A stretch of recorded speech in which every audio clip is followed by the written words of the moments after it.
आज हम बात करेंगे बिहार के उस दौर की, एक ऐसा काला दौर जब एक शहर में सरकार का नहीं बल्कि एक आदमी का हुक्म चलता था। और ये कहानी है सिवान के आतंक की, जिसका दूसरा नाम था मोहम्मद शहाबुद्दीन। ये बात है 1990s की, एक ऐसा वक्त जिसे आज भी लोग जंगल राज के नाम से जानते हैं। एक ऐसा दौर जिसने बिहार के इतिहास पर एक इतना गहरा दाग छोड़ा ना कि उसे मिटाना आज भी आसान नहीं है।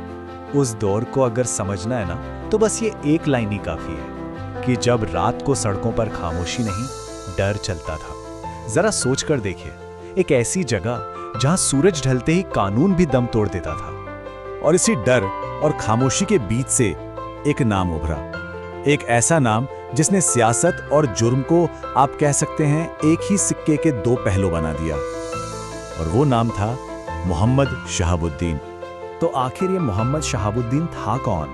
देखिए, सफर की शुरुआत हुई थी एक स्टूडेंट लीडर के तौर पर, फिर वो आरजेडी यानी राष्ट्रीय जनता दल की टिकट पर सांसद भी बन गया। लेकिन उसकी असली पहचान तो सिवान के बेताज बादशाह वाली थी।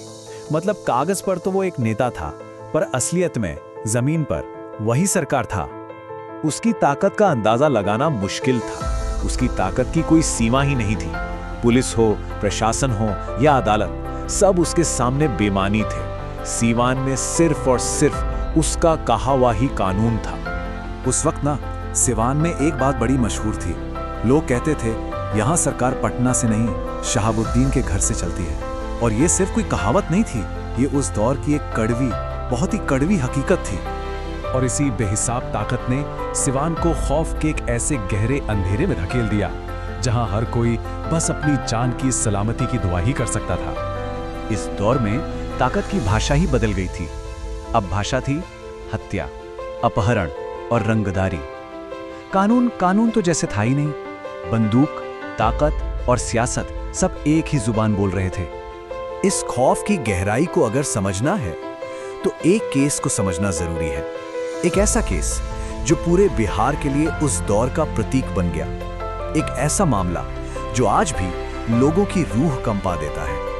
ये दर्दनाक कहानी है चंद्रकेश्वर प्रसाद जी और उनके परिवार की। पहले उनके दो बेटों सतीश और गिरीश की बहुत बेरहमी से हत्या कर दी गई।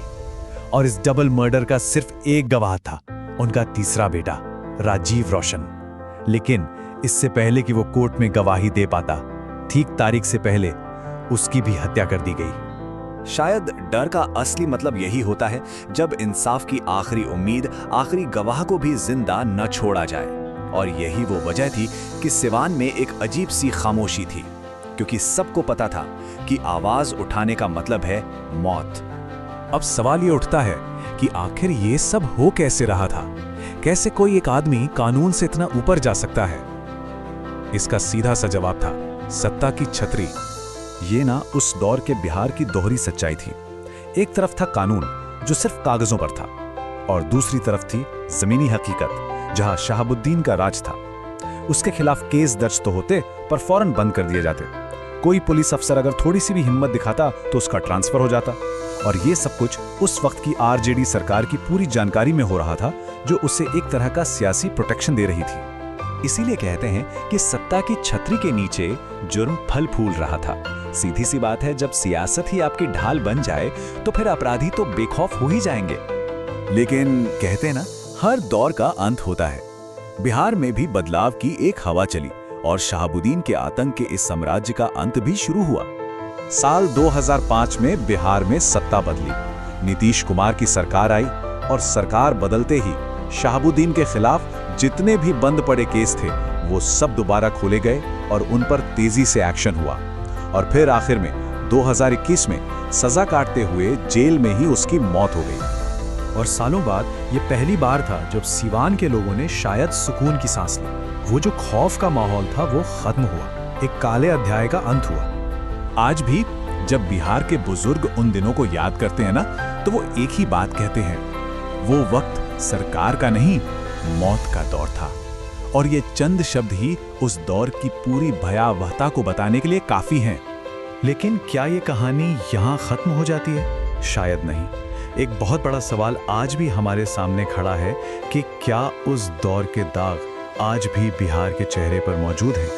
क्या वो अंधेरा वाकई पूरी तरह से छंट चुका है? एक बात हमेशा याद रखनी चाहिए, जब किसी समाज में लोगों को सरकार से ज्यादा अपनी ही जिंदगी का डर सताने लगे, तो उस दौर को इतिहास जंगल राज के नाम से ही याद रखता है।